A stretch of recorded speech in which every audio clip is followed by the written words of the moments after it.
هذا رمضان شهر صفاء الروح فيه الإحسان والأنوار تدور هذا رمضان. Bismillah, let's start with section number 2, that is Istinja, cleaning oneself after urination and defecation. Okay, section 2 in this chapter, that is chapter of purification. The author rahimahullah said, it is obligatory to make istinja from every soiling najas filth exiting from one of the two eliminatory outlets. The front, that is vagina or penis, and the back, that is the anus. What is the meaning of this one? So, istinja is obligatory after the emission of any soiling. He said soiling, that is contaminating. Any soiling najas filth from the eliminatory outlets except mani. Now he will define what is istinja.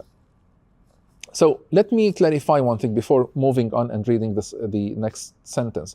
So by saying soiling, so he said it is obligatory to make istinja from every soiling najas filth.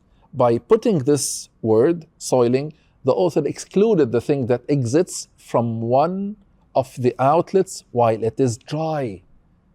So if something exits from any of the outlets and it is very dry, meaning it does not contaminate, it does not soil, right? Then, in this case, it is not obligatory upon the person to make istinja after it exits. Okay? This is an important note here. Now let's move on. So he said istinja. What is istinja? What's the definition of istinja? He said, is the removal of the najas filth from the exit after fulfilling the need, that is urinating and or defecating. That is istinja. Then he continues to say, it is permissible to do istinja by using water alone or stone alone, or whatever suffices, such as an uprooting paper. So what do we use to make istinja? What are we permitted or allowed to use to do a valid and a proper istinja? The answer is, as he mentioned, two things. So we are allowed to use the water alone to make istinja, to clean ourselves after urinating or defecating, or we are permitted also to use what? The stone alone. Now he mentioned the stone. Why? So it's not only the stone, it is the stone or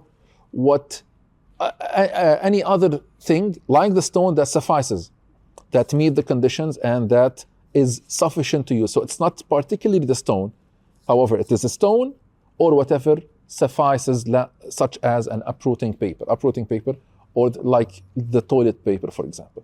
So we can use water alone to do istinja, or the stone alone to do istinja.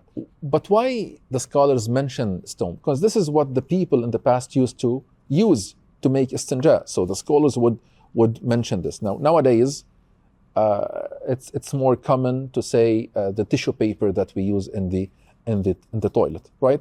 So again, water alone or the stone alone or whatever suffices, such as an uprooting paper. Let's continue. Then he said the best way of performing istinja is to apply both methods. That is, one first makes istinja with the stone or what is similar to the stone, then follows it by using water. So that is the best method. Again, we are allowed to use one of them, either water alone or the stone alone, but the best way is to start with what? With the stone, then use the water. The author continues to say, the following 6 conditions must be met for one to be permitted to use the stone exclusively. In this slide, the author is speaking about if a person decides to stick only to the stone or what is similar, what is sufficient like the stone, right? If he decides to stick to this method only without using water, then there are 6 conditions that need to be met, right? 6 conditions we are going to discuss and explain them in this slide, inshallah. Let's start. Bismillah. The author, rahimahullah, said, there must be at least 3 stones, even if using less than that would clear the area. Which area? The soiled, the stained, the contaminated area. So even if using one stone was enough to clear the soiled, the contaminated area, one still needs to use 2 more stones. So the minimum is 3. That is a condition. The minimum is 3 stones, or he will now mention.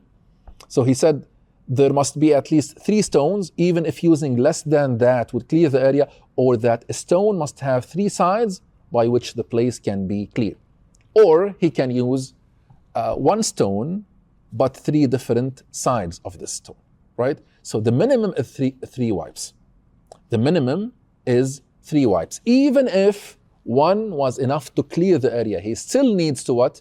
He still needs to have 2 more times, because the minimum is 3. Remember, we're speaking about a person that is using the stone, or what is similar to the stone, not the water. So there are conditions which we are explaining now. The first one, as we said, at least 3 stones, or 1 stone that has 3 sides.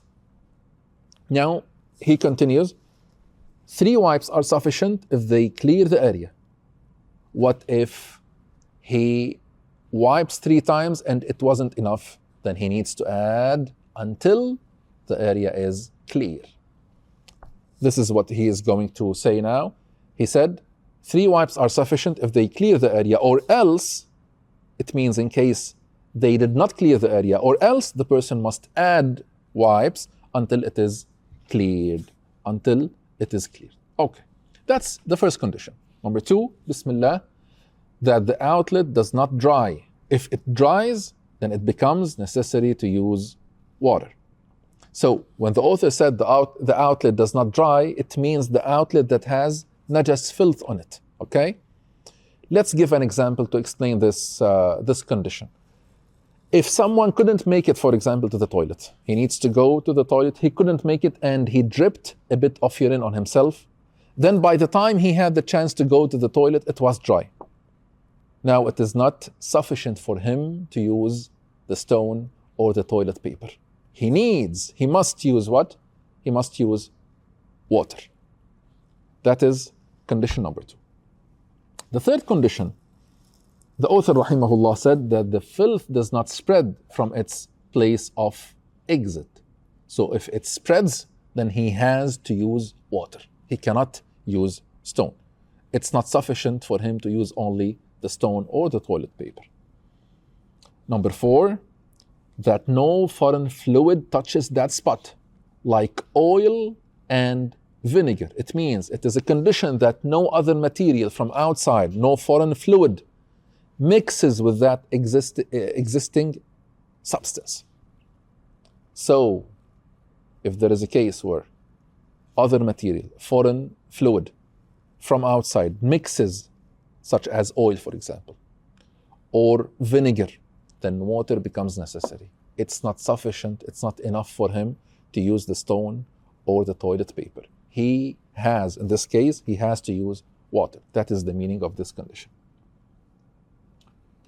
Number 5, that he said, rahimahullah, that the defecation does not spread beyond the area where the buttocks meet when standing. So when the person is standing, there is a part or place in the buttocks where they meet. They do not show. So the defecation, he said that the defecation does not spread beyond the area where the buttocks meet when standing.